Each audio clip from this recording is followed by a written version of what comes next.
Pourquoi est-ce que ces imams, ces chirs gardiens marchands du temple, quand tu les entends ouvrir leur bouche dans leurs sermons, dans leur assemblée, dans leurs vidéos, dans leurs livres, à chaque fois, ils menacent les croyants. Tu vas à la mosquée, le jour de l'Aïd, jour de fête, le gars, il passe son temps à te culpabiliser, à t'accuser, à te menacer, à te terroriser. Dans les prêches du vendredi, le châtiment de la tombe, tu seras pendu par les oreilles, tu seras pendu par ta langue, la femme qui ne porte pas le hijab sera pendue par ses cheveux, tout le temps en train de matraquer le croyant. Derrière ce terrorisme verbal, c'est pour te soumettre à leur dictat. Voilà le but. Parce que si l'on se réfère au Coran, la parole d'Allah, lorsqu'Allah s'adresse aux croyants, c'est pour leur annoncer la bonne nouvelle. Comme ce verset, regarde.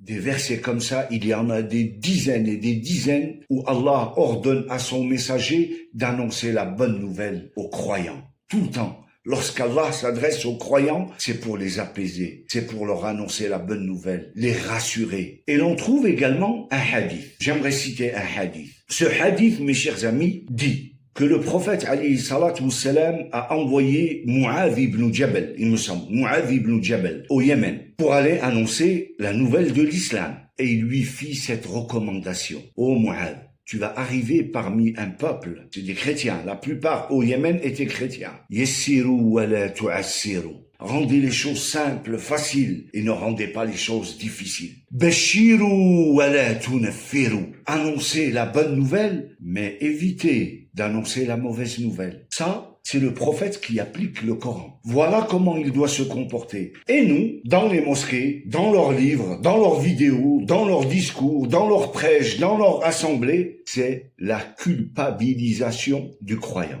Ils te culpabilisent, ils te terrorisent, ils te font peur, ils ont mis l'angoisse dans les cœurs des gens. En plus d'avoir fait de nous des hypocrites, des schizophrènes, on a peur de tout le monde, nous sommes l'ennemi de tout le monde, ils nous culpabilisent. Tu te sens coupable, tu es toujours en train de douter, tu es toujours en train d'avoir peur. Tout ça pour te soumettre à leur dictat. Et pour revenir à mon sujet, Allah la ilaha illahu, lorsqu'il menace, mais il menace une catégorie de personnes bien précises, pas les croyants, pas les musulmans. Eux, ils ont inventé des menaces qui n'existent même pas dans le Coran. En plus d'avoir inventé des législations, des croyances qui n'existent même pas dans le Coran, ils ont inventé des menaces pour te terroriser. Allah, lorsqu'il menace, il s'adresse à des catégories de personnes bien précises, aux orgueilleux, aux hypocrites. Tiens, regarde, les hypocrites, voilà ce qu'il dit d'eux.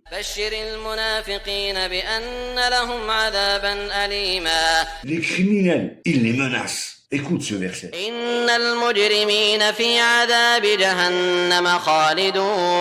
Allah, dans ces versets, s'adresse à des catégories de personnes bien précises. Pourquoi tu viens me menacer, moi, de ce qu'un criminel fait? Je ne suis pas criminel. Je ne suis pas un injuste. Il n'y a pas plus injuste que ces chirs et ces imams qui ont inventé des croyances qui n'existent pas dans le Coran, qui ont inventé des interdits qui n'existent pas dans le Coran, qui ont inventé une religion qui est complètement opposée au Coran. Et ils viennent te terroriser, je ne l'accepterai plus. Et vous ne devez plus l'accepter. Et pour finir, parce qu'il faut faire court, nous allons écouter ce verset.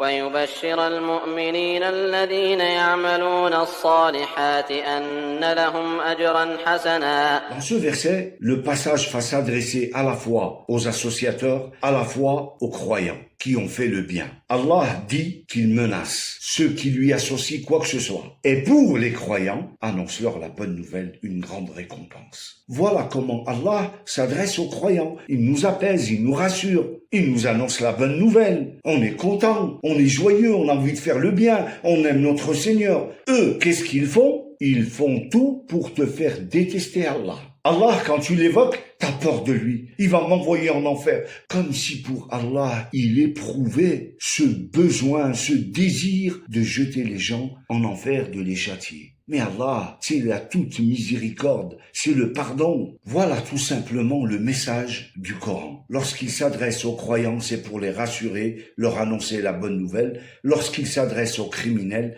eh bien, il a un autre discours. Et c'est logique, raisonnable et normal. Donc moi, je me sens rassuré en tant que croyant. Mon Seigneur m'annonce la bonne nouvelle. Ça me rassure, ça m'apaise, ça ne m'angoisse pas, ça ne me terrorise pas. Donc n'écoutez pas les gardiens marchands du temple et tout imam qui vous culpabilise, qui vous terrorise, qui vous fait peur, qui vous menace, c'est un gourou, détournez-vous de lui.